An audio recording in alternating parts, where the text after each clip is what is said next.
What's up, everyone? Welcome to my corner of the internet. I'm your host, Ryan Kramer, and this is Crossover Commerce, presented by PingPong Payments, the leading global payments provider helping sellers keep more of their hard-earned money.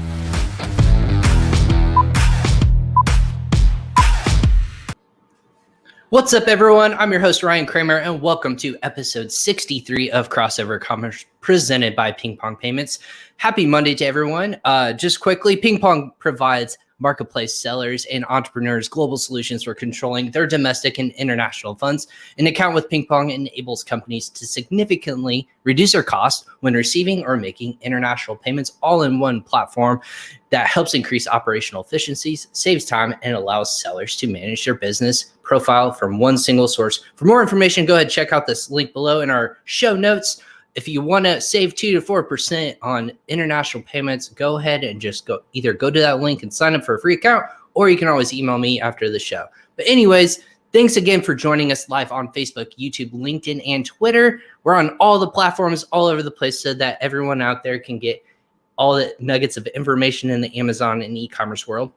If you happen to be on Team Replay and listening or watching to this later, thanks again for watching. But if you happen to download this, thanks for downloading us on Amazon Music, Apple Podcasts, Google Podcasts, Spotify, wherever you consume your podcast. Just search Crossover Commerce in the description and give us a rating and save us for when new episodes roll out. We had a bunch get released this past weekend, so go ahead and check those out as well. But do me a favor, if you're following this on social media, go ahead and share this episode and hit that reminder button to be notified of future episodes. We go live about 4 to 5 times per week. So I'm here to bring you valuable information in the Amazon e-commerce world. You don't want to miss these guests.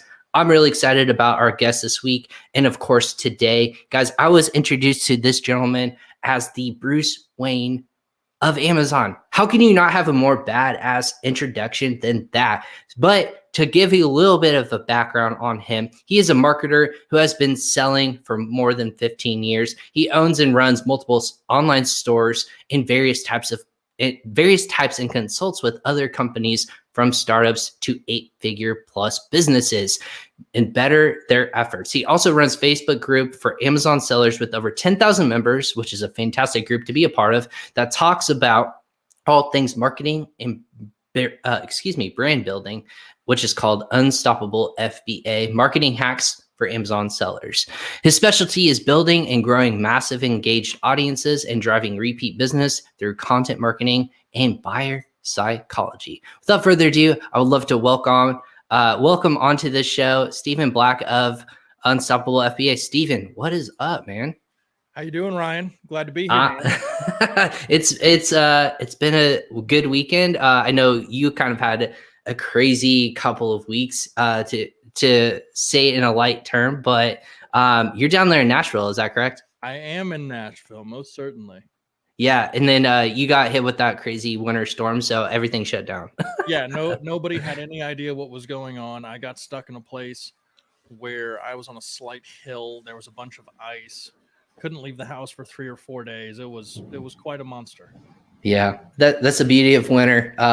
Everyone just freaks out, and once gravity kind of takes its hold on you with your car or anything like that, game over. No one wants to operate. But yeah, thanks for hopping on. I'm glad everything got sorted out. You have internet. You have a computer. Here we go. I'm you were saying without a computer, it was like you had to shut down your businesses and things like that because you couldn't help. It was one of those things that I got stuck in one spot from Wednesday to Sunday, and internet connection was going in and out, all of that kind of crazy stuff. And so I had to go on my phone on my cell network for what I had to go into Facebook Business Manager and Google Business Manager and just shut everything down, because I was like, if I can't monitor it and if I can't run everything the way I normally would from my computer, I'm just not going to spend any money. We'll just take a little vacation for a minute. Yeah, I was going to say a nice little vacation away from the digital world where, everyone's constantly running. But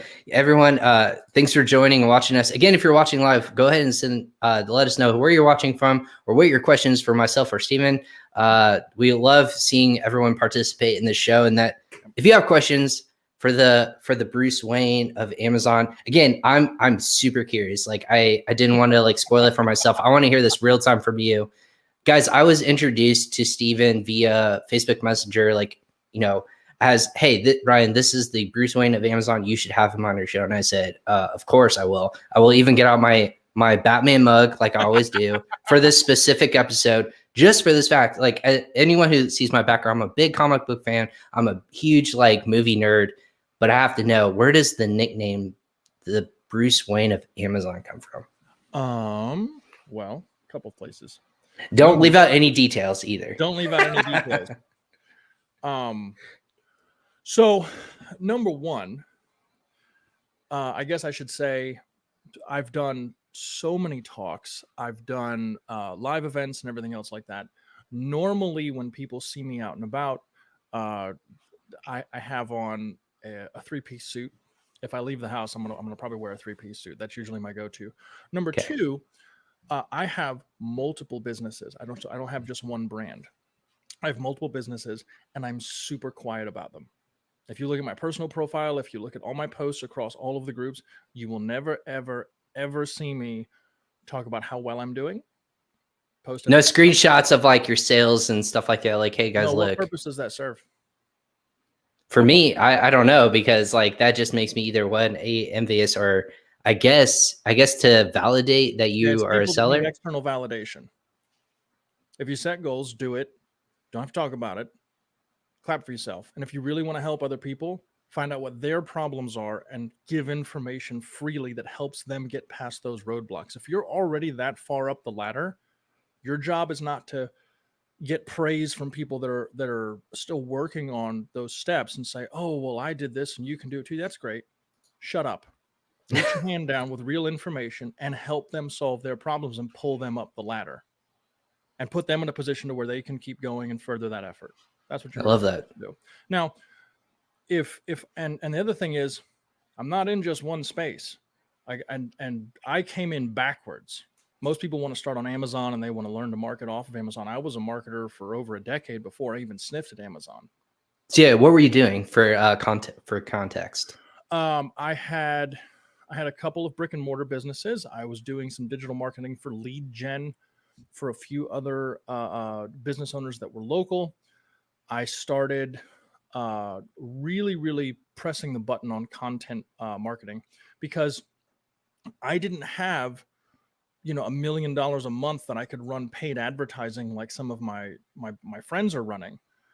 So I was like, okay, how do I come up with something that takes that away from them as their advantage? They can outspend me, but I don't want it to be a game of who has the deeper pockets is the winner. So what I focused on was setting up systems for customer retention.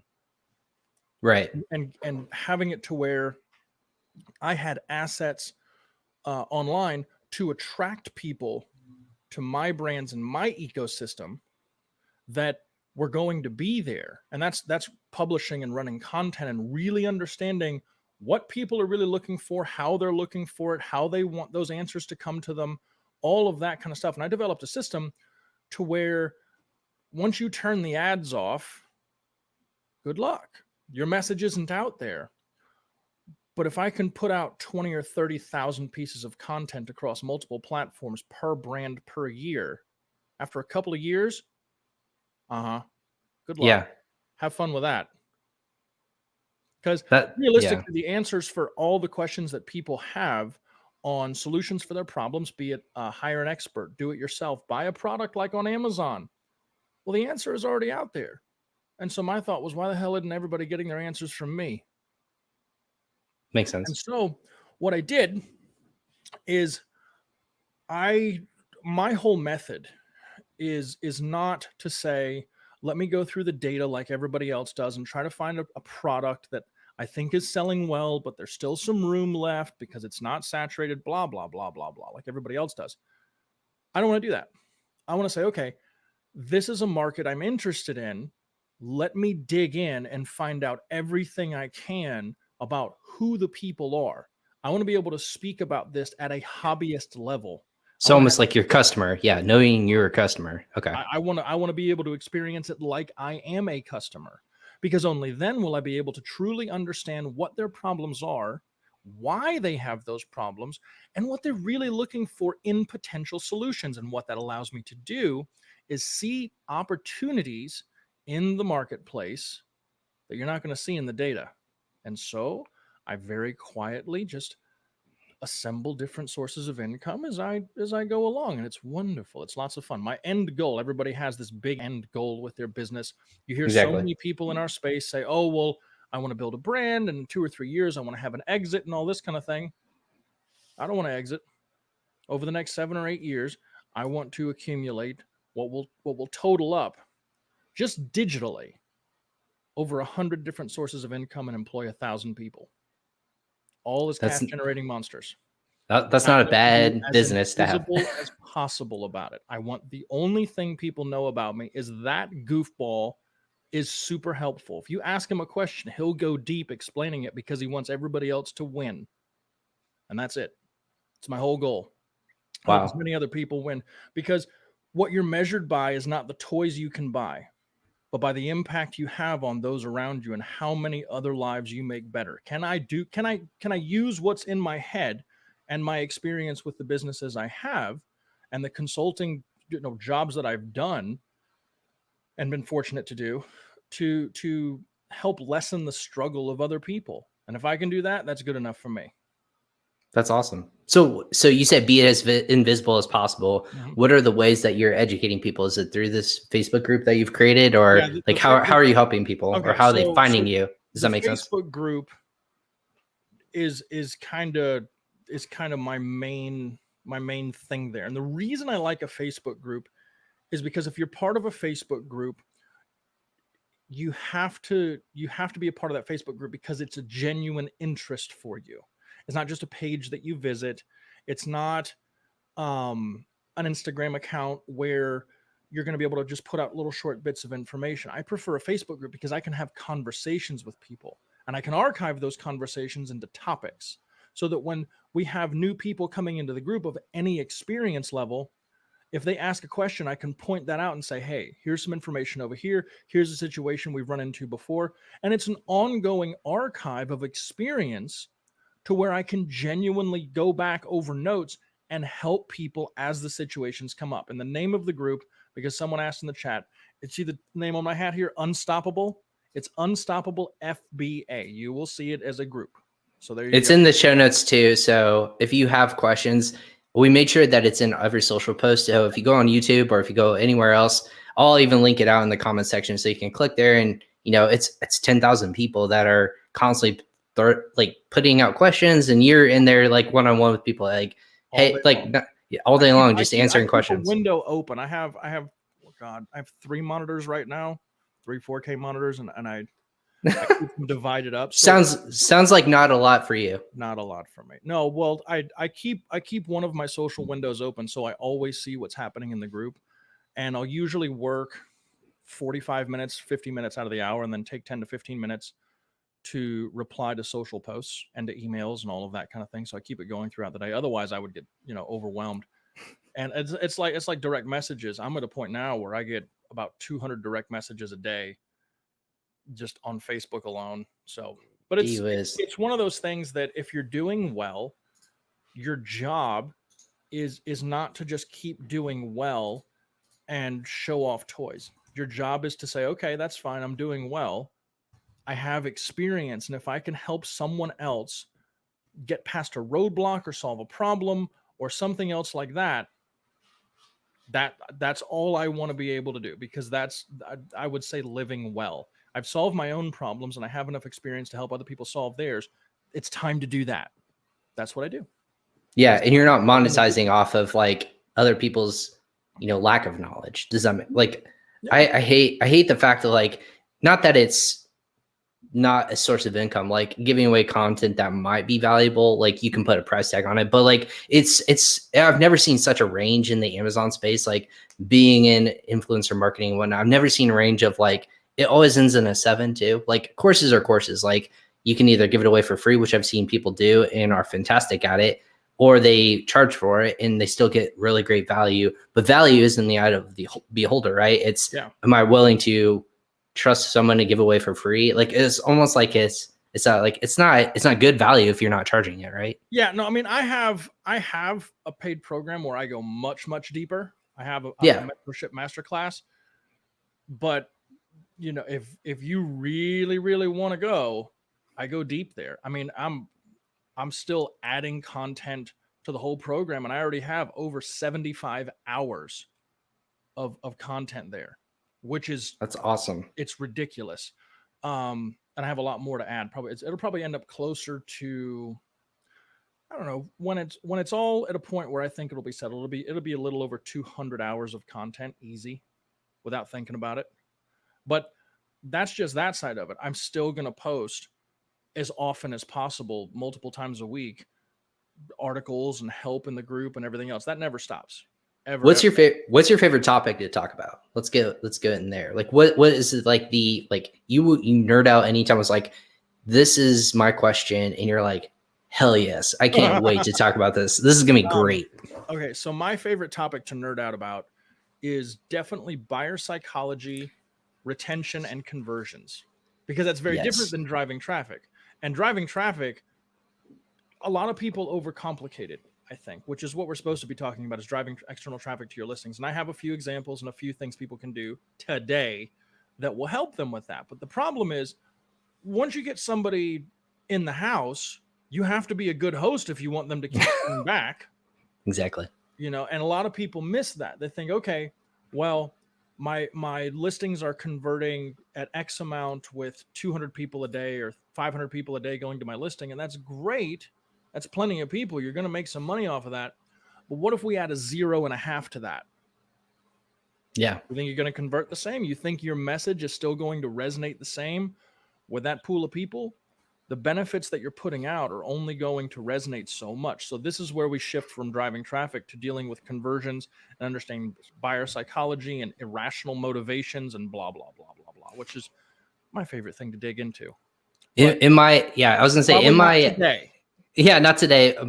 We need a lot more hours. If you're comparing that to like hours of content, we can set up our own like little masterclass for that. But yeah, when you said buyer psychology, I gave a fist pump because that's how I got really intrigued with e-commerce in general. And that's because I was like, why are people, no offense, like the stuff we were selling, I was like, why the hell is this the thing that everyone's going to pull out their credit card and buy? Is it a deal? Is it the shipping? Is it the product itself? Is it where it's coming from? Like, I have no clue. I have to learn more about this because I moved, and this is my favorite thing to talk about. I was like, I found a distressed, like one-off product. I used to work for a company that had 10,000 SKUs. That's a shit ton of product to go through and like say like, what's going to sell today? Like I was creating deals left and right, sending out to like my coupon partners, like, hey, feature this, like maybe this will sell. It was spaghetti in a wall.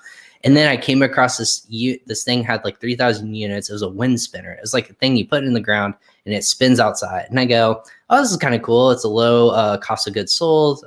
Doesn't ship terribly. I can sell it and like basically have that like retail sale down to, whatever I'm going to sell it at. And I did that and I moved all of the units in one day. And my boss came to me, the CEO of the company goes, Ryan, what'd you do? And I said, oh yeah, like I found this product and I sold it. And like, he goes, our warehouse is slammed. We can't get these out quick enough. Like we made like 10 grand, 20 grand just off this one product overnight. And I go, yeah, like my bad, I guess. Like, and they're like, how do we do that again? And I started really digging into it. And I was like, oh, like seasonality, the seasonality hit right. The deal hit right. Like it was a 55% off deal, like something that I generated myself. I created the retail price and I dropped it to whatever I wanted to, but people felt like they had to have it because it was a deal. Like, is that what you get into? Oh no, more? Way deeper than that. Like that's just a surface level. Yeah, exactly. Yeah, that's for me. That like we haven't even got to the table of contents if that's what we're talking about as a beginning. Yeah. No, I want to know before I move into something why, what people's problems, questions, roadblocks are, and what the result is that they're seeking. And is the result that they're seeking because it's a genuine problem in a physical, real world sense, or because it is an irrational psychological desire? That's even deeper than what I was just saying. But I've studied that for a long, long time because on the non-business side, you know, we all go through things, and it's one of the things that I've had to study to kind of iron out my own mind. You know, why is it that I keep having to relearn this lesson? Why is it that I keep going over this? Why do I hit my head on the wall over here? Why, and as you said, why are people trending toward this particular product? I don't see a particular real world use for it that's going to improve the utility of their lives. What goes deeper than that? And so I really started studying this a long time ago.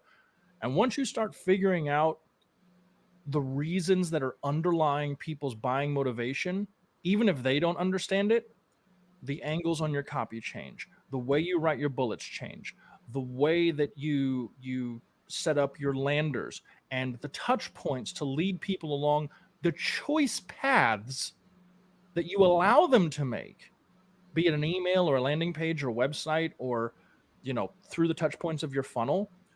You know, you can set up something that are called cow paths digitally. Cow paths are where you congregate all of the people. And because some people see other people going down a path and converting and blah, blah, blah, they just happen to follow right along. And if you know what you're doing, you can engineer behavioral outcomes. It takes a lot of study, but you can do it. And the bigger companies, that's what the hell they're doing.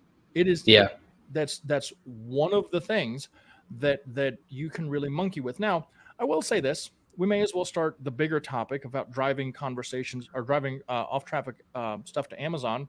Yeah, let's start there. Everybody has their favorite tools for Amazon. I always get asked, Stephen, if you could have one tool for Amazon, what would it be? And my answer is always the same, and it has been for years, and it always is going to surprise the hell out of everyone. My favorite tool for Amazon is Shopify. Look at that. Rob Stanley must know you. Yeah, Rob. I did a couple podcasts with him, and spoiler alert, Rob. Come on. No, but and that's another thing. I guess I'll take a quick hat tip to all of the other wonderful minds in this space. When I started my Unstoppable group, it was just a place for me to archive marketing topics. That was it. That's all I wanted out of it. And I have all these other wonderful guys and ladies and everybody that I've learned so much from and that I listen to, and they're all part of the group. They all chime in. If I don't know something or if it's somebody else's area of expertise, I'll just tag someone else and say, hey, you need to talk to this guy. This is what's up. And it's amazing that we have all of the minds in that space. And I'm also that guy that, you know, if I see something that's going to affect other group owners that all have their own thing going on, or if the information is better in someone else's group, I'll tag them and I'll post the group and I'll say, hey, here's where you go. You know, so it genuinely is trying to help other people. But back to the topic. Shopify is my favorite tool for Amazon. Why? Because what I can do is I can get a low MOQ or some samples made, right? Mm-hmm. And I can set up a single product Shopify store. Mm-hmm. Right. And I can set up the product page to emulate how Amazon would be. Almost like a product listing on Amazon. Mm-hmm. Okay. I can set up the product images. I can set up pricing. I can test titles. I can test bullets. I can test all these other things.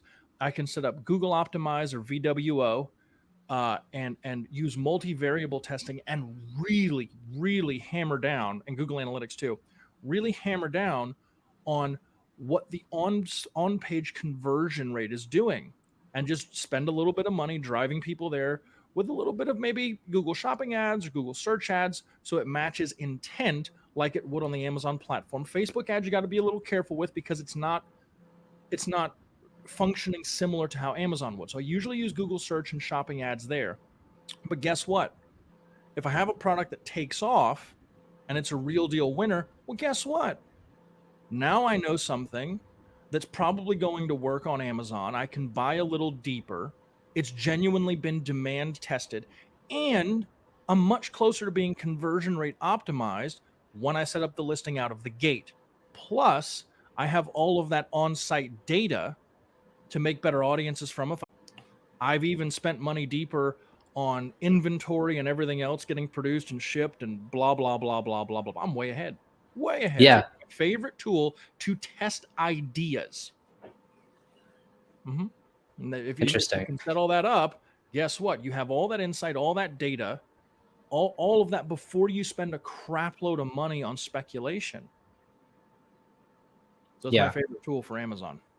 So when you're talking about that, you don't, or do you think people fear like, hey, the customer is different? You're looking deeper than like, hey, who a shopper is on like on a surface level because of how I get them to the site. Right. So I want just that path and journey.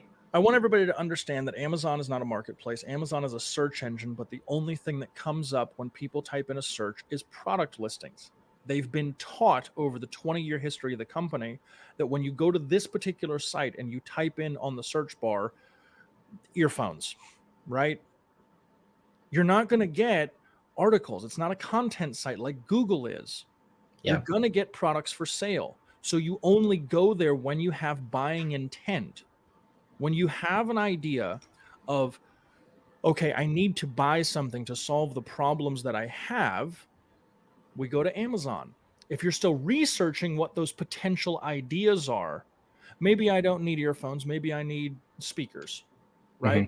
Maybe whatever. Okay, well, I can search on Google. I'm still in research phase as to what the solution might be.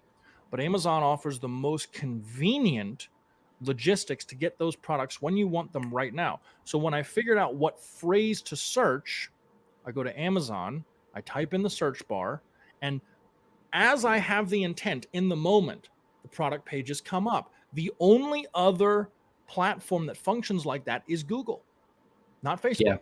So if I'm careful and I run Google shopping ads, right, on the product listing on Shopify, Yep. what I can then do is say, okay, people are searching, and if they click on my Google shopping ad, that means they're still product ready, right? And here's the fun thing. Google makes a crap load of money. Most of it is from ad revenue. But what most people don't know is that over 62% of their ad revenue is from shopping ads. I didn't know that. People think Amazon is the big thing and the go-to, and it's a big part of it. But it is not the only game in town. Right. Ooh. But it's just at a different point in time that they're, that you're catching people, not that buyer mentality, the research mentality. Right. Well, in a lot of people like myself, if they have a buyer mentality, they'll set something up and that Google shopping ad will pop up and they'll say, oh yeah, okay, cool. And then it's just down to how legit your site looks so that you don't look like, some fly-by-night operation. But if you can set that up and you can set up search ads, why not take the phrases that you're considering using on Amazon and work on expanding them into the Google ecosystem, have your Shopify store and test it out. Okay. Yeah. What are you going to do? You're going to shut down the ads after you run through your 10 or 12 sample products that you had? Okay, cool. But guess what else? Now that you have it, you can shut the listing down on your Shopify store and say, hey, we ran out of stock, coming back soon. Here's a couple of reviews. People are waiting. And now you can buy a little deeper. And are you losing money that way? No. Not even a little bit. And guess what else you're doing? You can build an email list that way.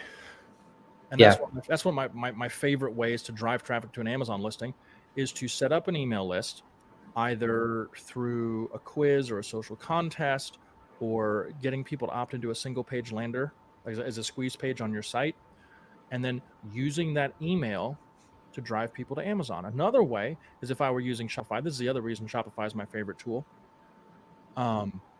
When people come to your Shopify site, if it's optimized correctly, you're going to have about a 30-ish, 35%-ish abandoned cart rate. So 3 out of 10 people are going to add your item to the cart, but then they're going to leave. Like, you might only actually convert 3 or 4% of those people on a Shopify site. I know we're not used to that because Amazon's way higher. Right. That's also because it's been, it's also for 2 reasons. Number one, most people don't know how to use multivariable testing and really optimize the conversions on their Shopify store, number one, because you can get that thing up there 8-10%. Maybe you got to spend some time on it, but you can do it. Right. And you own the data. Number 2, like I was mentioning earlier, people know that they're expected to look at products on Amazon. They know they're going to probably buy something. It's what they're trained to do. It's one of those underlying behavioral conditioning things because we've all been using the platform as consumers for 20 years. It's just part of the culture now. Is there anything behind that? Is there anything like close to that, you think, like with Amazon, like it's on its way, like to being like that, like you go there to purchase, like that's your end of funnel platform? Watch how people use their language. Because when we say I need to find something out, I'll just Google that. Gotcha. If I want to buy something, I'll go to Amazon. I'll put that on. I'll add it to my cart or something. Yeah, add it to my cart. Oh, I have the Amazon app. Yeah, no problem. And that's the thing is with conversions, the more convenient you make it for people and the less friction you make for people, that's what you're going to do. I did a podcast recently talking about the difference between funnels and flywheels. And if you look up a term called the Bezos virtuous cycle, it's the entirety of how Amazon was built. It's built so that not only do they have customers come in and they convert those customers on platform, but that those customers then become ambassadors to bring more people to the platform as new strangers. And the reason and the way that they do that is every single decision that Amazon makes and how they set up their business is based on customer experience. Did you know that they spent $15 billion over the last 10 years on just logistics warehouses to make everything more convenient in getting packages to everyone?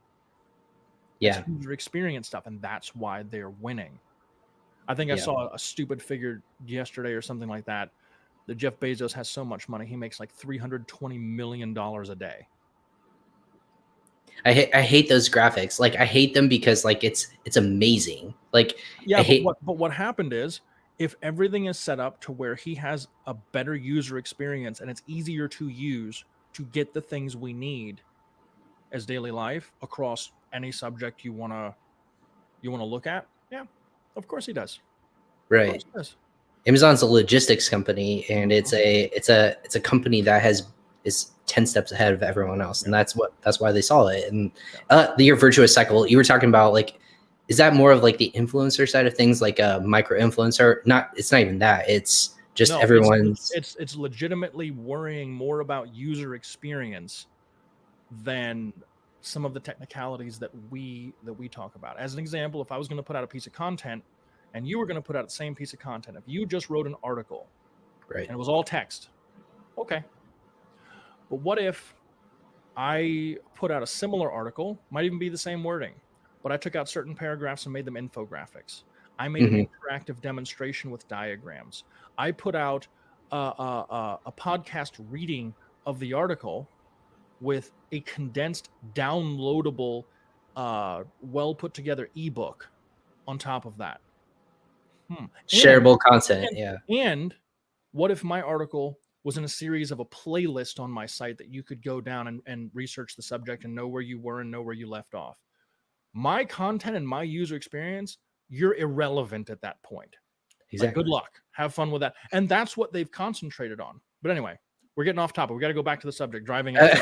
No, this is fine. We ebb and flow where people go. Okay. And then for everyone's watching, again, like thanks for watching on social media, listening to a different time as well. Just kind of going through real quickly. Hi everyone. Like, it's good to see you both. We already go through that. Rob Stanley being slipping into the podcast as one of the most insightful articles on the internet. Must follow. Jeff Mendenbach, obviously, with what he's doing over there in the graphics world and ad world, is doing fantastic stuff. He's fun thing about Jeff. Yeah, let's talk about Jeff. Let's do it. Jeff employs over 250 people. Yeah. I've been working with Jeff since he was a standalone freelancer. And I can vouch for Jeff that he has worked with some of the biggest companies and some of the biggest sellers, and he absolutely is my go-to guy for anything graphics related. We're going to have Jeff on the podcast. I already invited to at any scale of your operation. Doesn't matter how much money you're making or if you're just starting out, he is the guy. That's the person that you talk to when it's time to get things done. I will say this, if you want to get more out of working with Jeff, learn to speak his language a little bit. And I don't mean that you have to know a lot about graphic design, but guys, if you want to set up some marketing stuff and you need images made, have an idea of what you're looking for, set up an editorial calendar. We need this for these dates. This is what we're working with. Here's a little bit of the colors we like to use in our branding. Like, that gives them more to work with than just, hey, we're selling a dog collar and we need a Facebook ad. Help. What exactly? I have a visual communications background, and when that comes across to me, I go, okay, so this is what we could do. And like then it's almost like, no, you're off. But you're like, clearly you have an idea of what you want. So just tell me first and foremost. So but yeah, Jeff's fantastic. His team is growing all over the world remotely, 250 plus people, like more people comment on every single week. I walked through his operations and I looked at his back end and I go, dude, this is insane. You're doing this all remotely before, like no operations all around the world, just running his graphic design business. It's unreal. He's doing amazing. I'm so happy for him. All right. So back to the topic. External traffic. There's a few different ways that we can talk about this. And I want everybody to understand there are 5 systems you need to worry about for your business. This is all about number 1. So the 5 systems are attraction, conversions, deliverable, retention, and cash flow. This is all about attraction. There are a lot of ways you can do this. Number 1, what you can do if you want to drive extra traffic to your website. This is real easy. You can run a social contest. Let's say you're selling a $60 product and you actually know a lot about the space. Let's say it's an art set, right? You're selling a $60 art set for people that like to do, artistry, drawing, painting, coloring, all that kind of fun stuff. Which is a really good space, actually. But if you can buy some of the accessories that go around that and have yourself like a $500 prize pack and create a standalone lander with a tool like Viper or WooBox, right? Mm-hmm. Well, now you can drive ads to that on a single standalone lander by using those platforms as a squeeze page and get people to opt into your contest. Now, you'll probably get leads for under $1 doing that while building your email list. But how legit are those leads? Well, what you do is, let's say you're running that for an 8-week period, and at week 6 is when your product actually goes live, because you want to run this after the product is on go day. So let's say you're running it for 8 weeks total. What I would do is I would set up, say, maybe 10 pieces of content, and all of them are really rich content, like I was mentioning just a few minutes ago. You want to find out what the problems people have in the space, or the things that they have aspirations about if they're not trying to solve problems, because now you have fuel to either solve their problems and give them value before making them an offer that genuinely is helpful, so they don't have to search anymore, or you're taking them further into their passion pursuits. Either way, what you're really demonstrating to them is that you understand their perspective and how they think and what is important to them and what they value. You share that point of view, and that's where they can learn to trust you, right? Now, your content on the email flow, I would say, 70% is just content like that. And you don't have to make it. You can curate it. You can say, hey, check out this YouTube video, check out this amazing article, blah, blah, blah. So you don't have to build it yourself. You can curate the whole thing, or just link it out in your email flow that's attached to your lander there. I would say 20% is trust builder. Hey, this is us. We're the people behind the company. So excited to see you. Face behind the brand. Yeah, exactly. Yeah, come and talk to us. This is what we have coming next. Thank you so much for being part of the contest. Here's how you can get more points, blah, blah, blah, blah, blah. And then 10% of that is your offer. So I usually make the offer on email 2 or 3, right? And I would drive people to the Amazon listing. Done this plenty of times, where over the course of 8 weeks, you spend a little money, and on email 2 or 3, you're giving people, say, 20% off of your art set if they pre-order, or it's just gone live. Hey, come and do this, right? And okay, you're making money, and you'll convert probably 20 to 25% of those people. And guess what? If you drive 5,000 leads through that, it's a good day. Let's say 25 cents a lead.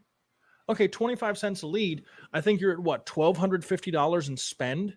You have 5,000 emails.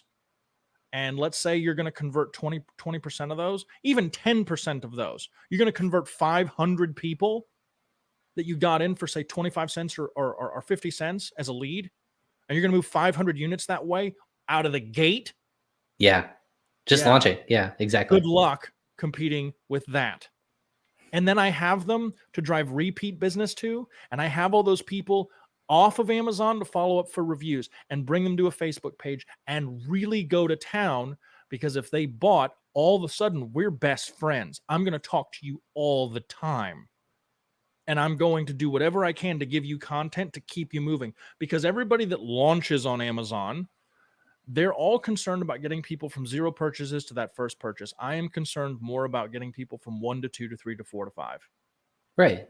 I mean, that's where your costs significantly drop off too, right? Because once you acquire them, then it's almost like, yeah, go ahead. So that's step number 1. Can you run a social contest, bring people in, genuinely find out what their problems are, and curate content in a logical sequence to where your offer falls in there and you can convert people? Even if it's 5%, if you spend, $1,500 getting 5,000 emails through, say Facebook ads, but you convert 5% of, 5,000, it's 250 units moved out of the gate, ready to go. That will get you some version of rank, because people that are going there actually have high intent. Your conversion rates are going to be great. You can run search, find, buy that way, to where they use the terms that you really want to rank for. It's easy. Mm-hmm. And did I have to say you make a ton of content and work it that way? No. Mm-mm. Right.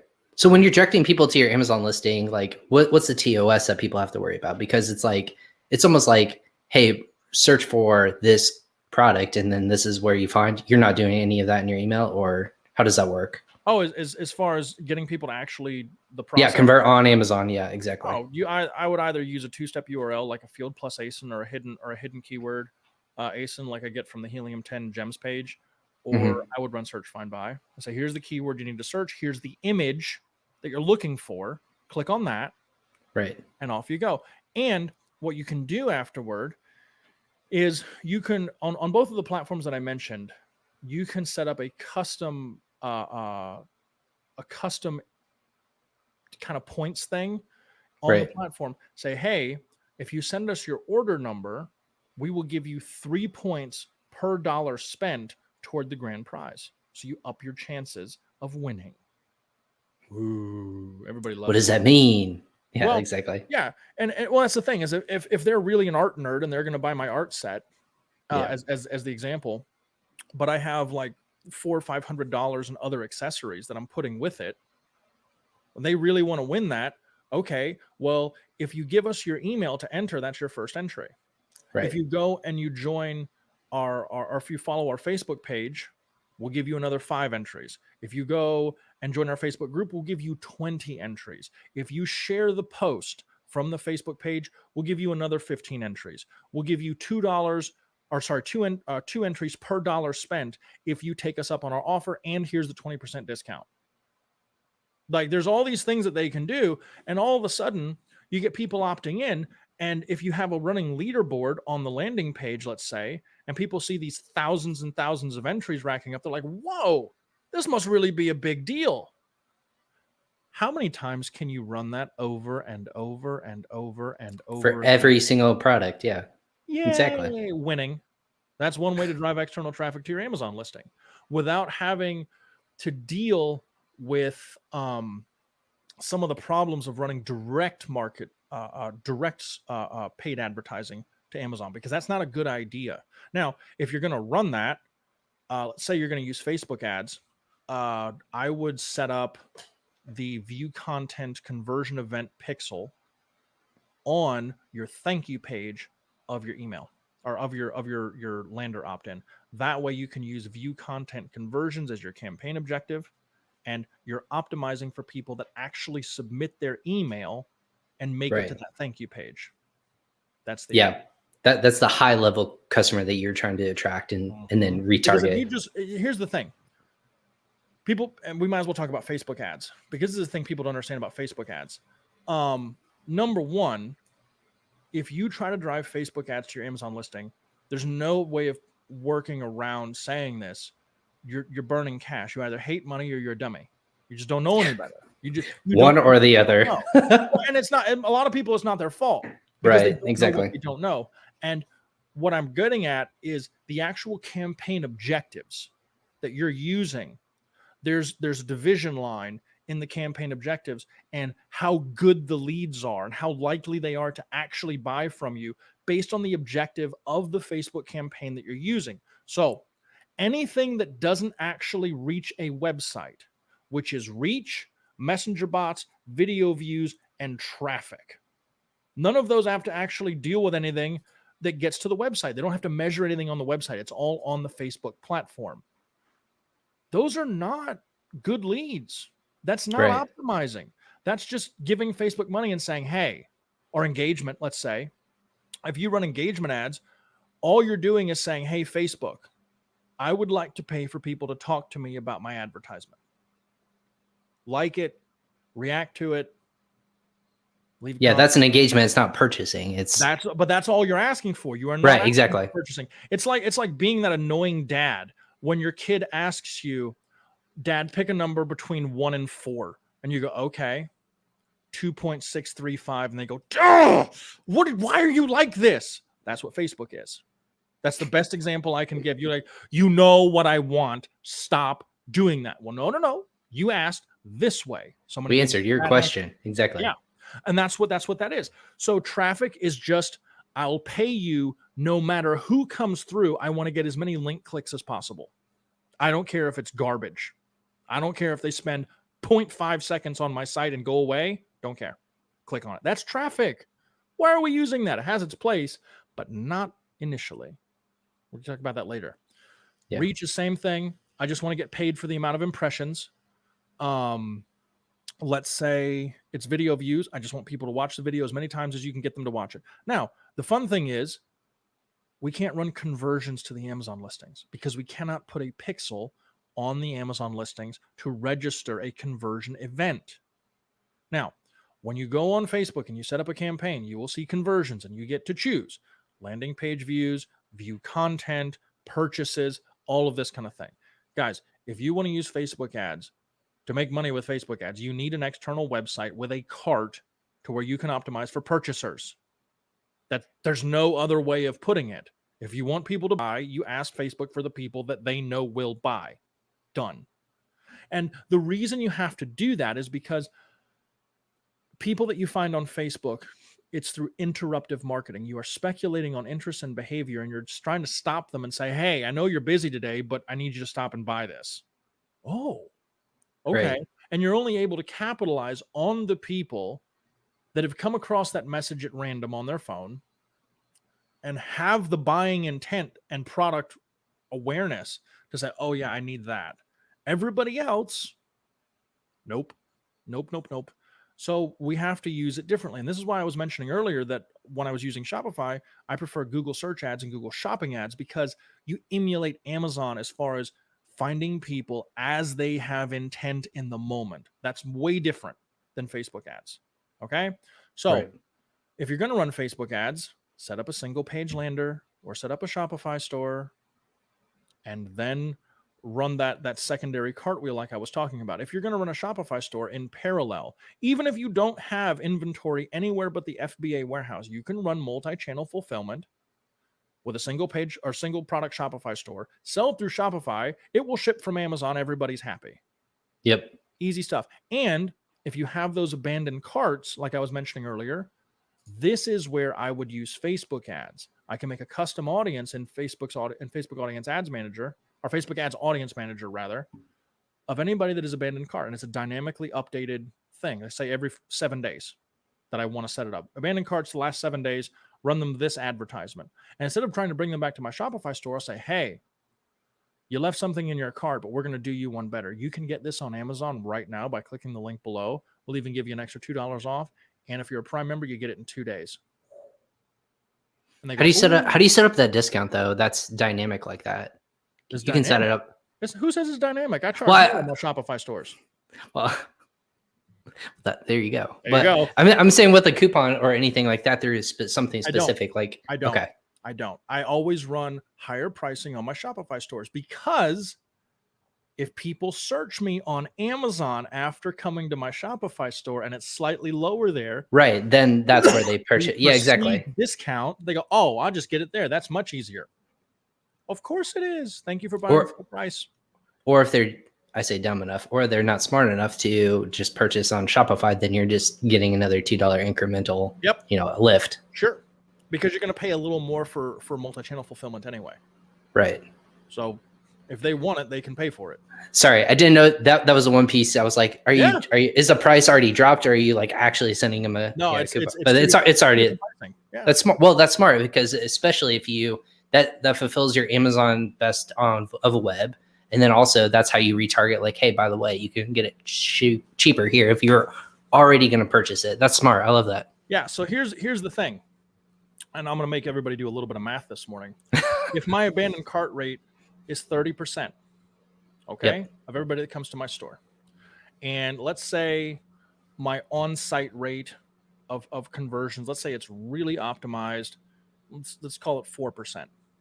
Okay. All right. Now, what if I get say 20% of my abandoned cart people to actually buy? That's another 6%. What's 6 plus 4? 10. It is. There's like 10% conversion rate, kind of like the beginnings of a lower Amazon listing. Oh, but I also own all the data. Funny how that works. That's why I say Shopify is my favorite tool for Amazon. Right? That's why you saw that growth on Shopify too. You saw that in 2020 in general. Like I think it was on Marketplace. Polls, they came up. It was like it jumped up to 40% of the value of what Amazon's doing. Like, and it's just like doubling year over year. Shopify is continuously building that brand. It was nuts. Monstrous. And what everybody is quickly realizing as people navigate over to Shopify from Amazon is that Amazon is unapologetically customer focused. On the end consumer, Shopify is seller focused, and that's their consumer. So everybody complaining about Amazon saying, man, I wish they would do more for sellers and be a little more lenient with us and, give us more tools. That's what Shopify is being built for. Now, here's a fun thing that a lot of people just missed. Probably most people just missed, but I'm going to go ahead and say it because it's going to be really helpful. If you have an Amazon listing and you go over to Shopify and your prices are a little higher, even if you're on Amazon, you should do this if you're on Amazon only. Raise your prices by 10%. If you're selling a $40 item, sell it at $44. Do you know why? Because if you raise your pricing just 10%, your customers aren't really going to drop off that much. And you just doubled or more your profits for the year. Yeah, if the math, yeah. Whoa, time out. Yeah.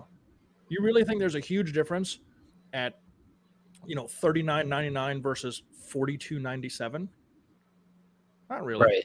Not a huge amount, right? If it's still within the realm of normalcy and you can make it look a little more premium. I have been talking about this for 2 years, and almost every single person that does it says, I can't believe conversions actually went up. And I'm making so much more money that I get to keep now. Yeah.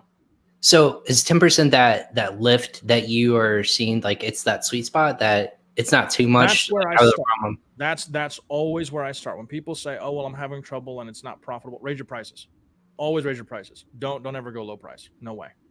But if I'm on Shopify, you usually 10-ish %, 10 to 12%. Okay. So it's, if I'm selling, say, a $50 item, it might be 50 on Amazon and 55 on Shopify is round numbers. And people see that and they go, oh, I could save $5. And I get free shipping because of Prime. 10%, yeah, exactly. Of course. Off you go. Go buy it. Thank you for full price purchases. Have fun with that. And guess what?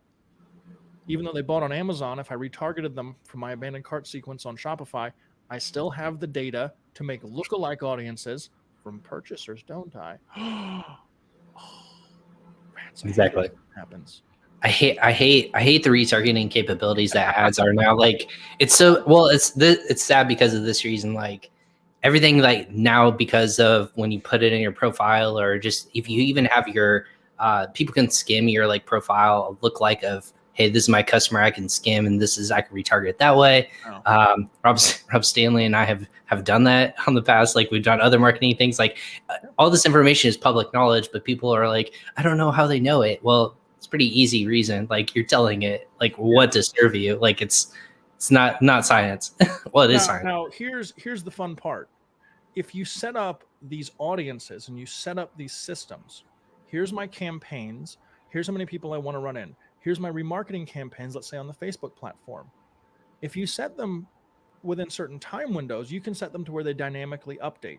All your job then is some days you're gonna have bad days where you got to shut the campaigns down and reset, the next day. But just keep coming up with new creatives and new headlines and new angles, and you can just kind of run that dynamically, and it's not much maintenance. That's how I'm able to run so many things at once, is it's not much maintenance because I've already got the pieces in place. I just change the oil, so to speak. Right. Off you go. The playbook is there. You just you're absolutely supplementing it along the way. And so a lot of people are worried. A lot of people want to think, how can I make $1 million a year? Okay. You really want to make $1 million in cash a year? Don't focus on $1 million in cash. Can you have, let's say I was running a store and my average profit per unit was $20. Okay. Can I move 15 units a day? If I have, say, 50 products on there, chances are 5 or 10 of them are going to be my hero products. Cool. Can I move 3 units of each of those 5 per day? Not that hard. No. But guess what? That's $300 a day.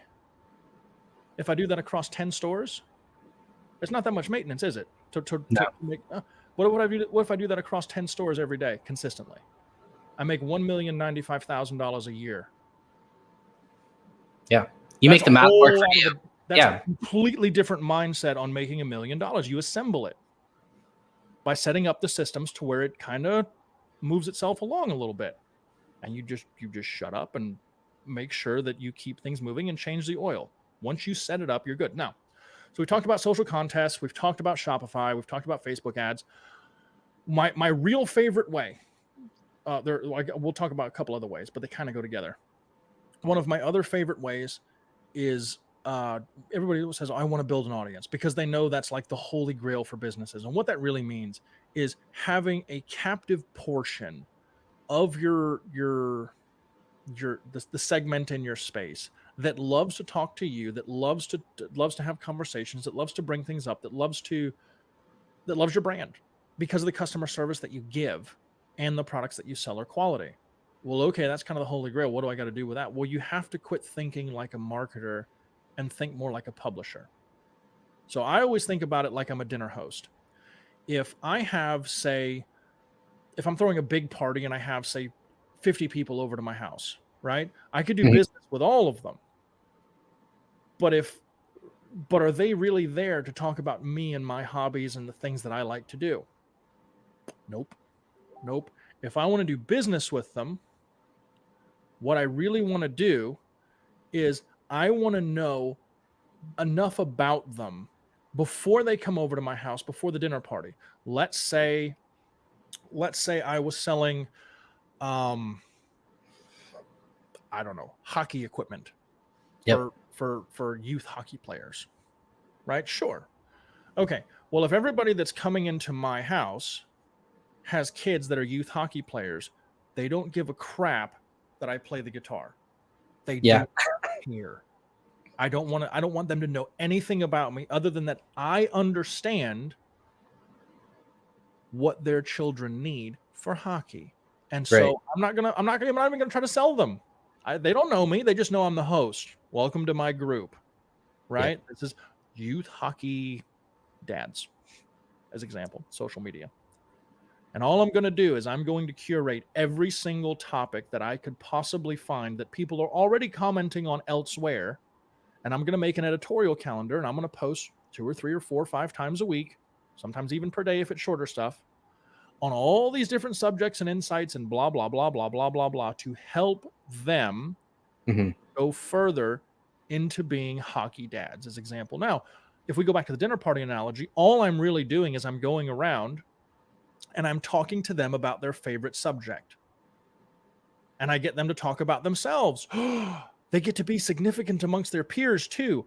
That's very valuable to people, especially right now where everyone's isolated. And guess what? The more they talk back to me and we have these lovely interactions, the more they trust me, the more they understand I share their passion and their insight on things. I just genuinely want to be helpful. But the other thing that happens is, well, if I'm a continued source of information, I can genuinely talk with them, what happens is I'm putting them in a situation of forced situational obligation. And that's a terrible phrase, right? Yeah. But basically it's saying, hey, I'm going to do you a favor. Here you go. It's like having your brother call you and say, hey, let me do you a favor. And you go, no, no, no, no, no, no, no, no, no, no, no. I don't want any favors. Why? Yeah. Because we feel like we're going to have to give reciprocity. Yeah. And so if I have an audience that I genuinely give reason to continually come back and talk to me, and I'm not asking them for anything, that reciprocity builds. So when I make my offers and it's exclusive for the group, people are going to buy. Happens all the time. All the time. Now here's the other fun part. All of those conversations that they don't realize what I'm actually doing. By Right. getting people to talk to you, they're revealing what they value. And when you find out what someone values, you find out what controls them. Show me where to put the shackles. Right? I'm serious. It's a terrible phrase, but it's the truth. Right. When you openly talk, oh, I love this and I love that and I really stand with this. Keep talking. You just build your customer writing profile. angles. Yeah, There's exactly. my bullets. Here's the emotion I'm going to attach to the features. Yeah. Here's my problem, and this is how you solve it. Exactly. You draw them to that line. And so exactly. Facebook groups that you can just be a phantom within, if they're within your space. Let's say you're selling hockey equipment and you go to the Hockey Dads group and it's not your group. You can lurk and you can read all of those conversations because it's an online focus group of archived conversations that you can pick through for free to find out what everybody's problems are, the things they complain about, their buying motivations, blah, blah, blah, blah, blah. And they come back.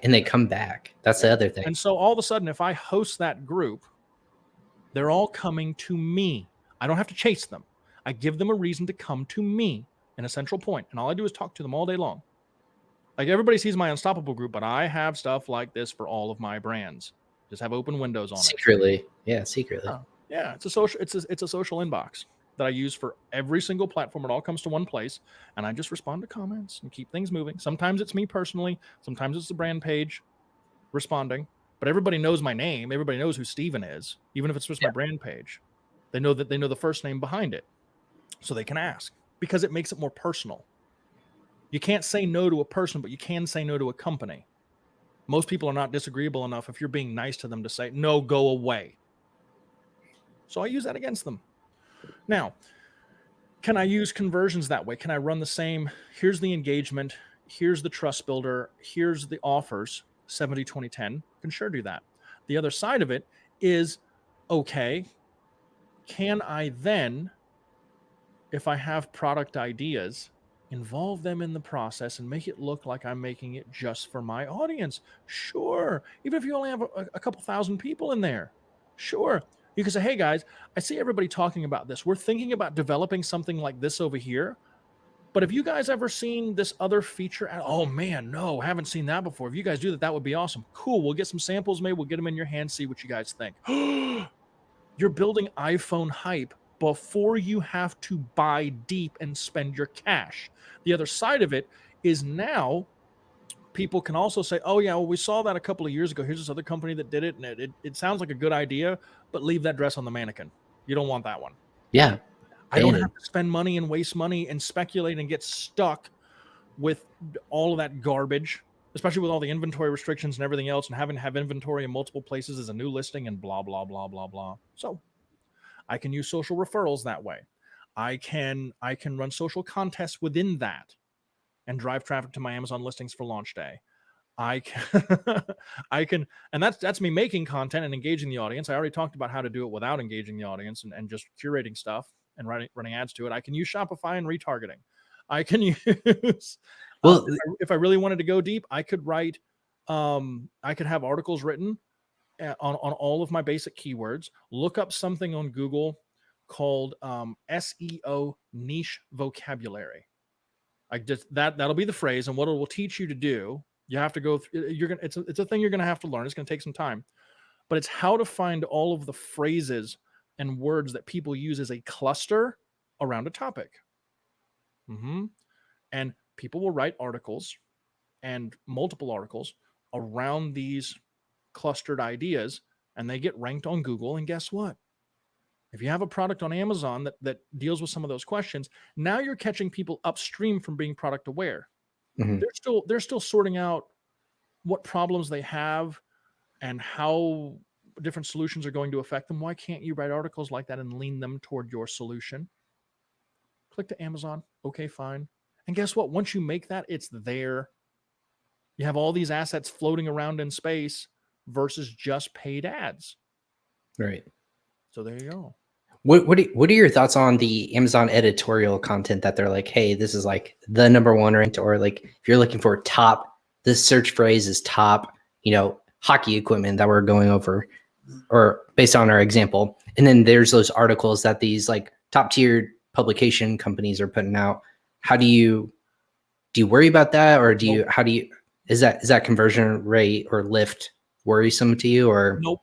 Doesn't bother me. Okay. Doesn't bother me. And here's the thing. A lot of people are worried about what their competitors are doing and all of this kind of thing.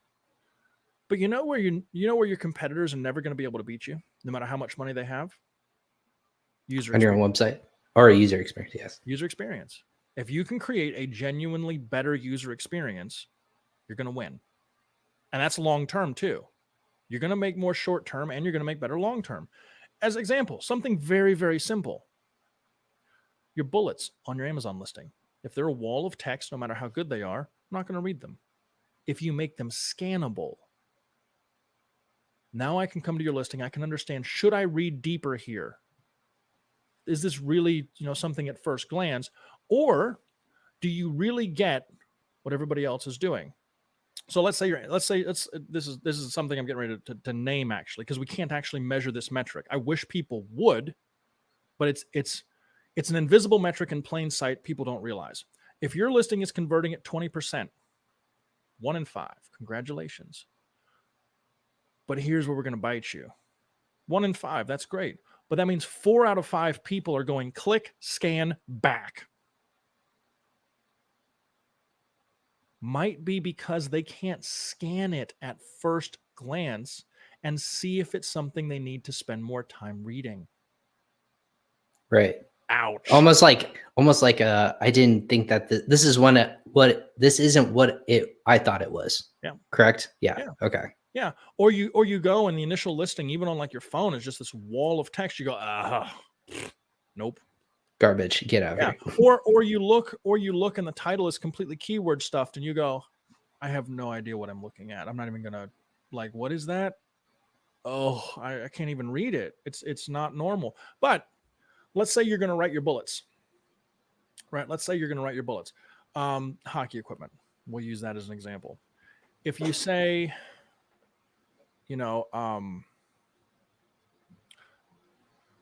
padding has a breathable lining. Well, that's a feature you might see on a listing. Padding is made of XYZ, breathable lining, X amount thickness, blah, blah, blah. And that's the bullet. You go, oh, terrible. Instead, it could be, what if I went to the Hockey Dads Facebook group and I was just going in as a seller and being invisible. And I read, hey, does anybody know of any hockey pads with a breathable liner? Because number 1, my kid's getting a little dehydrated out there on the ice. And number 2, that stuff stinks and I can't wash it if it's not breathable. Oh, can I use that? I go back to my Amazon listing instead of this garbage that's irrelevant to the user. It's a feature, but instead I say breathable lining so that when your kids come off the ice, your house doesn't stink afterward. People go, oh man, yeah, I need that. Because anybody that's ever read anything about hockey or American football or something where you have these compression pants on or something like that, and that's like real close to your body and you're sweating, that stuff's hard to wash and it gets funky. Yeah. So been there, done that. Exactly. So if I say my product addresses that, aren't you more likely to buy it versus all the other stuff? It's just changing the wording a little bit. Yeah. Super simple. Fixing the problem and not selling the product. Yeah. But now if you go to my listing and you scan, you say 3 seconds. I don't know. Oh, it doesn't stink up my house. Yeah. Okay. Wait a minute. I'm going to read a little deeper here. What else does this product have? Is it missing anything else? And what most people do, we don't realize a shopping behavior. And this is one of those buyer psychology things that we talked about. Most people don't realize the way that everyone, you and I included, even people that know this, shop on Amazon. Very rarely do we look for something that is the absolute perfect ideal product all the way through. It's too time consuming to really pick through and find that. Instead, what we do is we have an idea of what we want when we go and we type our intent in the search bar, and the products come up and we peel through and all that kind of thing. And we pick the first product and buy it that we think is going to meet our needs and has the least possibility of being disappointing and being a hassle to try to return it. Yeah. And I can prove it to anyone that will ever listen to this podcast from live here or ongoing. And here's how I prove it. How many products have you bought on Amazon and you do not know the name of the seller? Yeah. Can you remember? That's a good point. That's a good point. Unless it's like Nike or Sony or something like that. Like, I mean, unless you're looking for it or you live in the space like you and I do, like, oh, it's a third-party seller, not a big deal, or sold by Amazon. Even the third-party sellers, being sellers ourselves, everybody listening to this, we do not remember the name of the third-party seller unless it's a monster household name like Anchor. Sony or Samsung or Apple, or we don't remember. Like we have no idea. Like I have this amazing Hydro Flask. I love it. It's one of my favorite purchases I have made on Amazon. I have no idea. I left a good review. I have no idea the name of the company that makes this. It's amazing. I love it. I use it all day long, every day. Couldn't tell you who I bought it from. Why? Because I had an idea of what I wanted. I went in, I found it, and I said, okay, this one looks really, really well made. It's a half gallon like I want it to be. Pretty sturdy looking. Doesn't look like it's going to be a problem. Off I go. And guys, when people peel through your reviews, they're not actually looking at people reviewing your product. The reviews really speak to if there's a problem with the product, how dire is it? And how big of a pain in the butt is the company to deal with if I have a problem? People do not mind losing money nearly as much as they don't want to be hassled with a company that has garbage customer service. And that's what reviews are really for. Yeah, I go to the storefront and I look at the how often, negative reviews and things like that. I look at that personally. That's what I look at. A lot of people do. That's why they have that feature as far as feedback versus just on-page product reviews. Yeah. I was going to say, like, product views at some point, like there's a threshold. It's like a magical, like if you hit a certain number, like then they're like, all right, maybe I'll look into this. Yeah. Most people, even if they're really discerning, there was a big study. I have a link to it, but I don't have it right in front of me. But most people only read about 10 deep if they're really, really going to read them. And they want to see 5 stars and the 2 or 3 stars. Because sometimes if it's a negative review, people are like, okay, well, they just had a really bad day and it has nothing to do with the product. They just left a garbage review. Because people want to see that it's, there's humans involved and it's not just everything is stellar. Because if it's too good to be true, it is. And so having only 5 stars on your listing can also be detrimental. Yeah.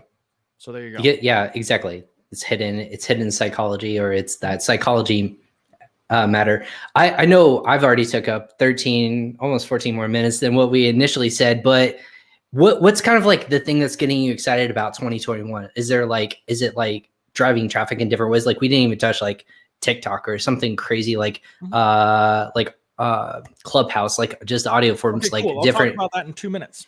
Yeah, go ahead. Go. So here's what I want you to think about. Your operations of attraction do not have to be complex. Just because I talk about all these things that I'm running, you have to keep in mind, I've been doing this for 15 years.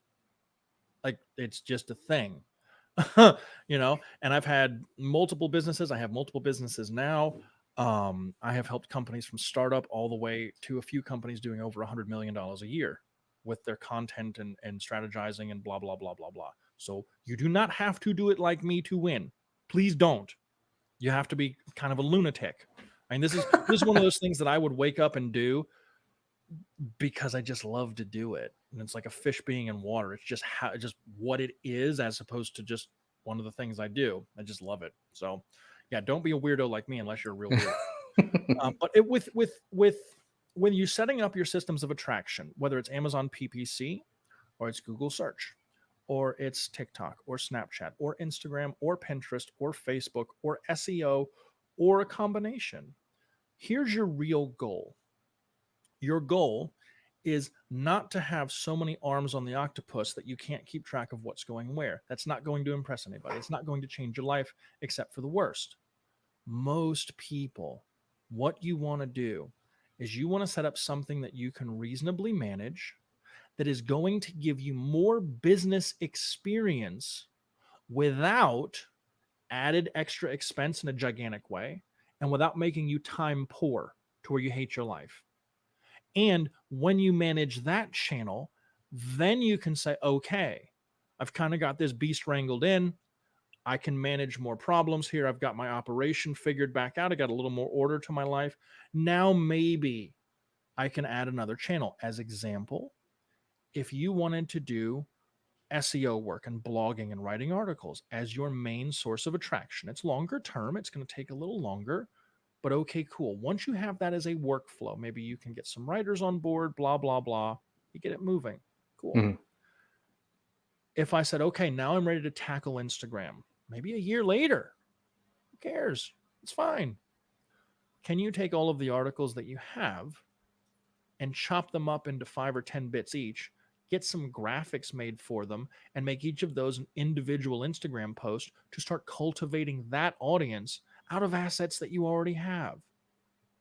Yeah. You do not. And then, okay, cool. Maybe I can run a few Facebook ads to those Instagram posts. Ooh, there's level 3. But do you have to do all of that at once? Please don't do that. It's way too much to deal with out of the gate. Right. So you're just trying to set up your next system of attraction. If you don't understand Amazon PPC, that's the place to start. Get more people to your listing, and then dig a little bit into some Facebook groups, do something called social listening, right? Figure out what phrases people are using and what problems they have in your space, and add a why, the reason why that it relates to the buyer, onto the bullets of all your listings, and you'll convert even more, even if you're already converting great. So you're converting 25%, but you could squeeze another 3 or 4 or 5%. Mm-hmm. Yeah. Money just waiting, right? But that's where you start, and you say, okay, cool. I've plugged the holes in my bucket. Now maybe if I have something moving, maybe I'll set up a single page Shopify store that's tied into FBA through multi-channel fulfillment, and I can use the keywords I already have, set up some Google shopping campaigns with the images that I already have from Amazon, just a couple bucks higher. Mm-hmm. Okay, easy. And start learning to manage that. And that's how you grow incrementally while still having sustained profitability. The other cool thing that you're doing that with all of that is you're not overwhelming yourself to where you have to learn all these skills at once, right? And I lost my train of thought there for a second. You're not only gaining all that experience, but you're also, what's the best way to put this? You're also, you're not wasting money unnecessarily, I guess is what I want to say.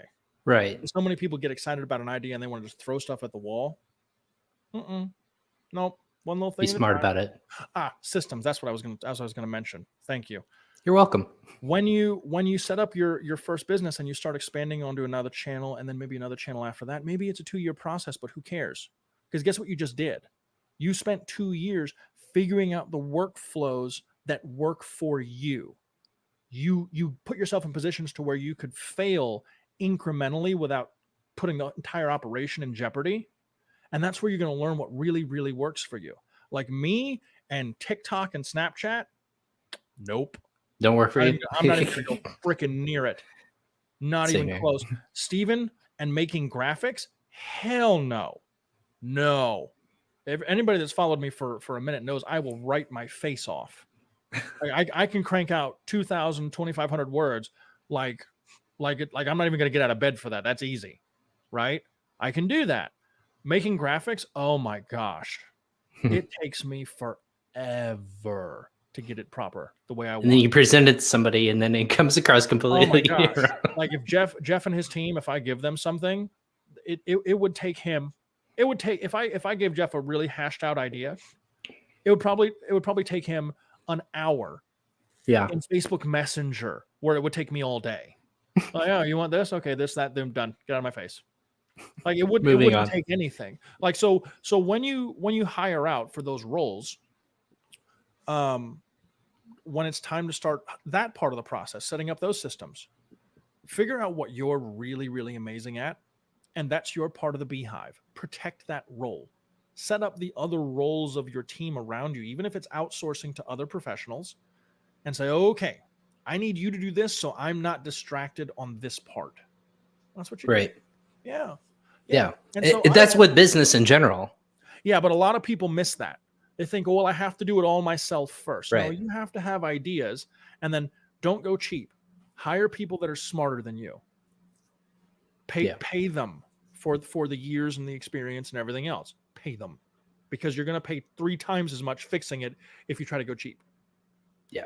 I've seen that in businesses. I've seen it in e-commerce. I've seen it outside business in general. So yeah, it doesn't mean you always have to go out trying to buy Rolls Royces of people. You don't need all that, but exactly. You do want someone that you communicate well with that can do a reputable job to where you can say, okay, my brain is free. I don't have to micromanage. And there's sometimes, I'll have graphics made and it'll come back as example. And I just go, well, that's not going to work. Is that what I asked for? Yeah. This is what you asked for, guy. Here's what we got out of your description. I said, okay, all right. I will change how I communicate here, because that's not at all what I was looking for. And all you can do with somebody that you're hiring to do any version of work for is have them fulfill what you requested. So you got to get better at requesting stuff. Right. If it's an assistant, if it's a graphic designer, if it's a writer, if it's someone who's managing your social media profiles for you, if it's optimizing an Amazon listing, or if it's product photography or whatever, you have to be better at requesting what you want. Now, how do you shape what your requests are? By going onto social media and reading the conversations of everybody in the space. This is what we look. These are the images that we're most responsive to. Ooh, I like that. I like that. Oh man, I wish I could take that kind of picture. Oh shit, I'm gonna use that in my listing. Have fun with that. There you go. Oh, yeah. So make your content work for you. Yeah, make your audiences work for you. And that's where most people miss how to do all that. And if you're going to run external traffic, that's where you start. Is learning as much as you can about your customer. Can you speak to them at a hobbyist level? If I were selling, what's an example I could use? If I'm a computer nerd, if I were selling a computer parts accessory, I could absolutely go all day talking about building computers and speccing out systems and, all kinds of equipment and, are they going to game? Are they going to do video design? What are they really using it for? Blah, blah, blah, blah, blah. I could do it.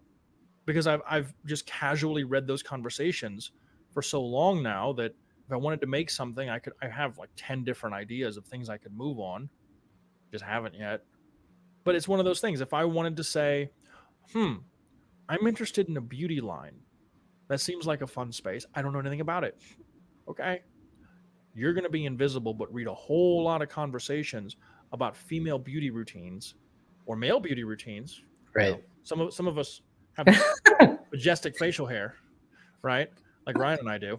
Yeah, or actually have hair up top, like right. Oh no, it's all going up there. Exactly.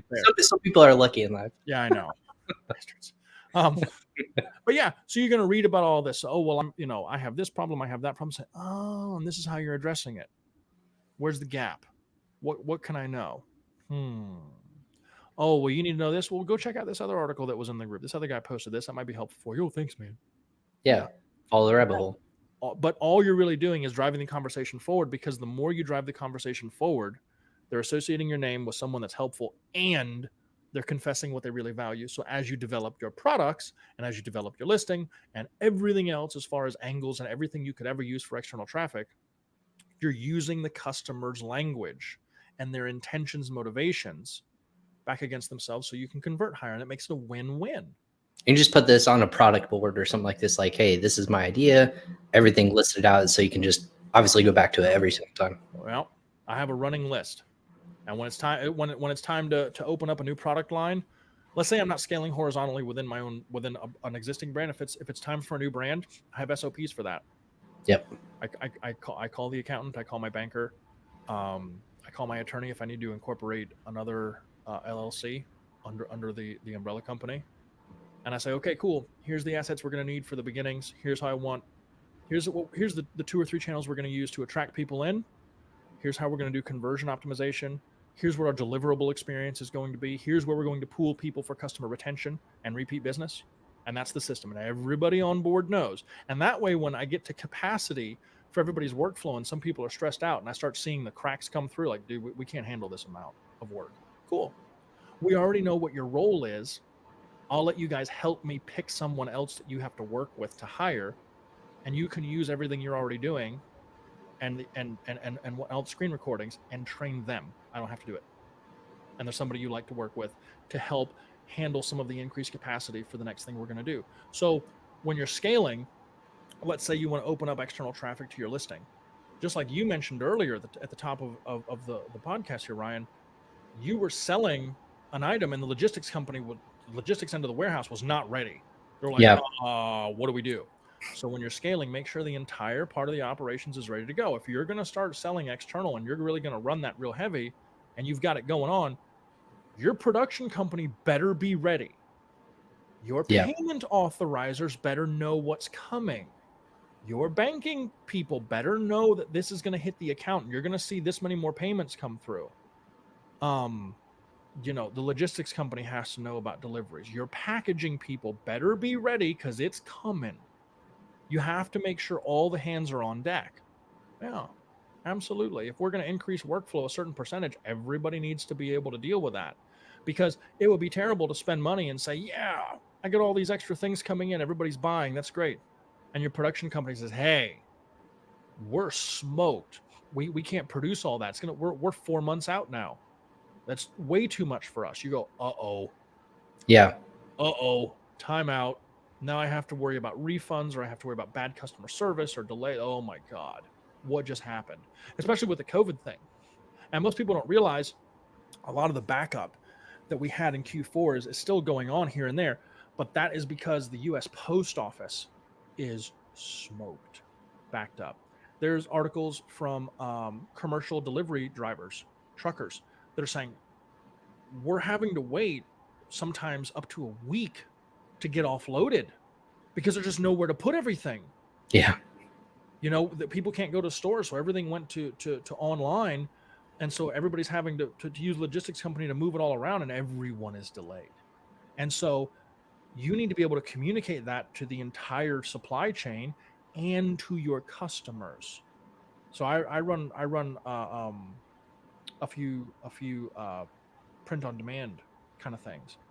And people ask me that are working on print on demand, are you worried about COVID and delays in shipping? I said, nope.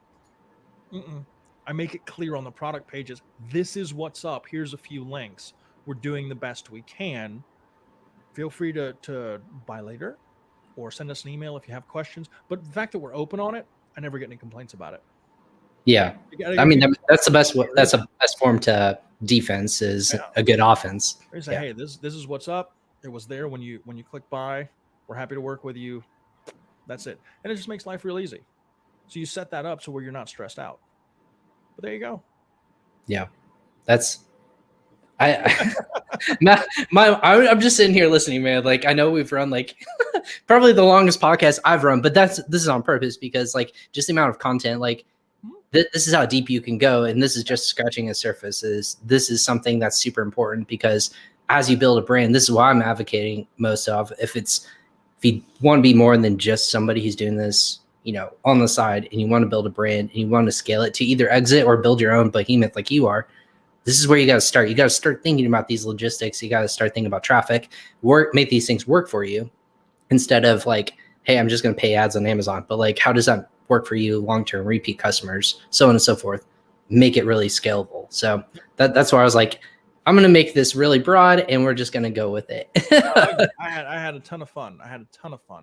And Well, I appreciate everybody that joined us live here. That was really great.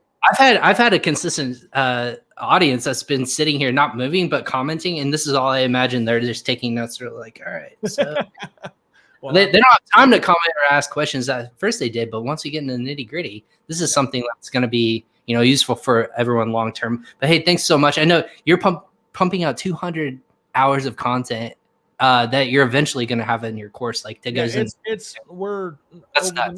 going to be finished very, very quickly. I just had to move my offices, and the environment that I moved to is much more conducive to cranking everything out and getting it all done.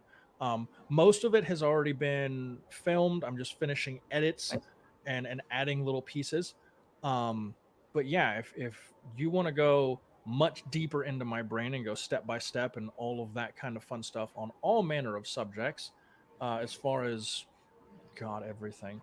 Actually, I'm going to block out 3 hours of time next time we talk. Yeah. Well, I mean, for anybody that really wants, there's two ways to do this. Number one, you can go to my free group that Ryan has linked. It's the Unstoppable FBA group, and you can ask all manner of questions. And there's a pinned post there in the announcements section of Knowledge Bombs. It's over 100 articles that I've written and posted on various subjects. It's all indexed and organized for everybody. If you want to go deeper and you want to crawl around in here and have me more one-on-one with anything you have going on, go to your search bar and type in seller.school. And that is the link to my Unstoppable Marketing Masterclass. Seller.school. Yeah, seller.school. It's a short link. And when you click through on the second page, if you scroll down, you will see all of the subjects sorted out by levels that I go into. Yep. It's lots of fun. Well, I appreciate your time here today. I'll make sure I'll link that out real quick. Let's see. I gotta spell school correctly though. But yeah, make sure that you guys, Unstoppable Marketing class, master class. Okay, gotcha. So yeah, go check out Unstoppable Marketing, master class. I'll actually link that out so it's easier for people to find. And then Stephen, obviously this is just a short amount of time we got to spend with you today. I say short, an hour and a half is a lot of time, but you have been awesome just to talk with us and kind of walk through just, all the information that you have, like you said, rattling around in your brain. It's a lot when you go through everything, how you can make that work for you. But once you build out that ecosystem, it's a little bit easier to scale your business. The way that I tell everybody to get to where I am and the people that are my mentors that are well beyond where I am, the easiest thing is use your first business, nice and easy and slow, and sort out your systems. And then you only take on opportunities that fit those systems ongoing. So all of my businesses function the same way. It's opportunities that I have seen and taken advantage of because they fit my systems and workflows. I don't want to change my systems and how the team operates for a new opportunity. I want the opportunity to match. Can I work this with how I like to work? What lifestyle do I want to live? How much time do I really want to put in here? What can I build? What do I already know exists? And can I just clone it over to this new system? So the new businesses get up much faster because we cut our teeth on the initial ones that we got moving. 15 years in and counting, trying to get to 100 sources. That's way longer than what a lot of people say. Like, oh yeah, it started back in 2018 or something like some like they're like, oh yeah, we've been around a long time. 15 years in the industry, going on. That's amazing. Congratulations for that. I'm excited to see like where that continues to go. You said I'm not selling. This thing's humming. No, my multiples are going to go up. Yeah, and that's the thing though. Is I don't want a big exit. I'm not looking for that. And I've had people talk to me about it for a couple of the things I have moving, and I'm like, no, I just like that it's coming in, because I'm the type, if you haven't figured that out already, that I don't like to sit still. I like to be able to pivot, and I like to be able to keep things moving. And if I feel like I'm just going to burn the whole thing down and move somewhere else and figure out a new life whenever I want, or I'm going to travel somewhere and deal with all of that for a month, okay. As long as I can have my computer with me and I can communicate with everybody, I can keep the whole thing moving. And when you want something else or another opportunity comes up, you say, okay, cool. Do we need to open a new brand or take advantage of a new opportunity? Because we already know what it takes. I call the people and say, hey, it's time for, we're going to take one off the list here. We're going to open a new one. team meeting. This is what's going to go on. Graphics guys know what's up. I know what emails to set up. The flows are already pre-made. I know the amount of articles I'm going to have to write. I know where to find the subject material. I know what the Facebook campaigns look like. I know the phases that we're going to go through to deploy all of that as a new member of the family, so to speak. That's awesome. What's that? Is there something that you're kind of on the edge of, like, this is the next thing? I can't say that. I know. I almost had you. No. There are a few people that I'm rather close to, that know what's going on. When I told my CPA what my overall idea was, I shot him an email. It was over the holidays. I shot him an email and said, "Hey, I've been working on this what I call a math problem for 3 years." And I was taking a walk one day, and it finally hit me and figured it out. And I emailed him. I said, "This is what we're going to do with all this." And he just shot me an email back. He said, "Are you out of your effing mind? You're going to give me a coronary." Okay, fine. I love the way your brain works, but good Lord, that's ambitious. And that's what I wanted. And it's not that I want to make a bunch of money. Once you have money coming in to cover your liabilities, you go, okay, cool. That's great. But what else is there? Mm-hmm.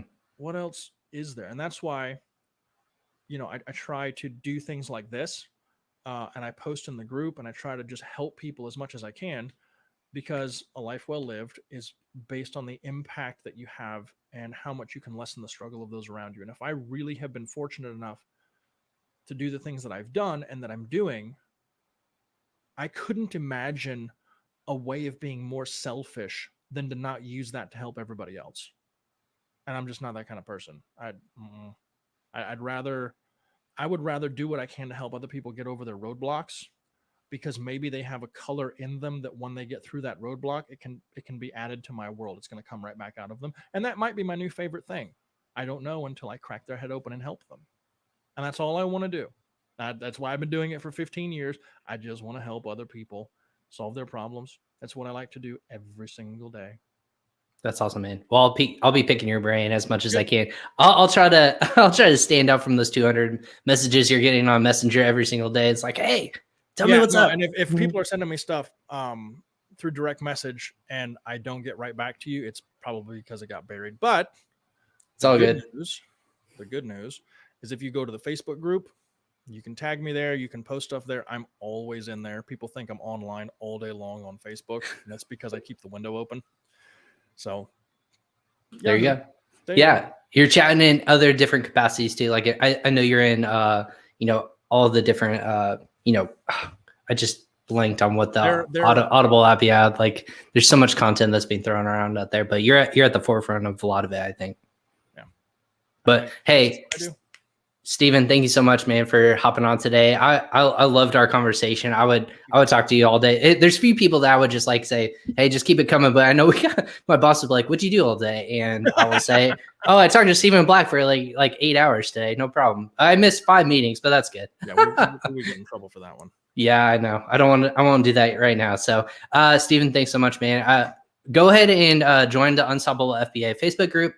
Check out Steven. He's had hosts of talks across YouTube. Just search Steven Black as well, or Unstoppable FBA. You'll make sure to find it. Your YouTube channel up to date, or will that be where content gets kind of released more? I don't pay as much attention to the YouTube channel. I have fair enough.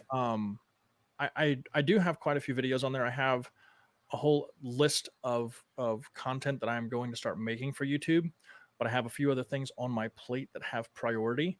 Yep. As far as videos that I am producing. And it's I can only produce so many per day. You're only one person, man. Well, I'm me, and if the videos require me to be in them, I can only do so much on top of all the other things that I have to manage. But that you'll see more out of the YouTube in the springtime. Cool. Okay. Over the next couple of months, where that'll be more. I'm subscribed and I have the bell already checked. I'm waiting for more content already coming. So, but it's one of those things that, and this I guess I should talk about, if people are going to use YouTube to drive external traffic to their stuff. The goal is to get people to a place where you can have conversations. Yep. So YouTube should be here's something you can learn, but then here's where you can go to talk to us for more, or talk to me for more if it's that particular channel, the Unstoppable channel. But yeah, happy to share wherever I can and help, whatever. And anybody that comments on any of those videos, I always respond to all of them. So that's awesome, man. You're a giver. That's what I take. You're a giver. You're trying to get back and help other people be successful. So thanks so much for your time. Just such a masterclass in just a little less than 2 hours now. I feel like this is not your fault. I feel like I've almost tried to wrap you like 3 times, but then wrap it and then we go on another topic or I ask a question. It's my fault. We're wrapping now. Well, Well, I appreciate your time today. And thanks so much for all the content. Again, go ahead and join his content on Unstoppable FBI on Facebook. And then for future episodes, again, thank you, Stephen, friend of the show now. We'll touch you later and get you back on either a roundtable or another time frame where we just block it off and you just say like, I'm happy to do it. Just reach out. Awesome, man. Well, I appreciate the Bruce Wayne of Amazon, always doing something secretive and, just dominating the Amazon world. So thank you so much. Thank you. Talk to you later. Yep. Talk to you later. Again, this is Crossover Commerce. Thank you so much for joining our almost 2-hour episode. I loved it. That was just such an amazing content. Hopefully you guys stick around to either ask Stephen individually and message him directly or just join the Facebook group. But again, this is what the point of this show is for at Crossover Commerce. We go live 4 to 5 times a week with guests like this who are going to just drive information and awareness to a specific topic or point.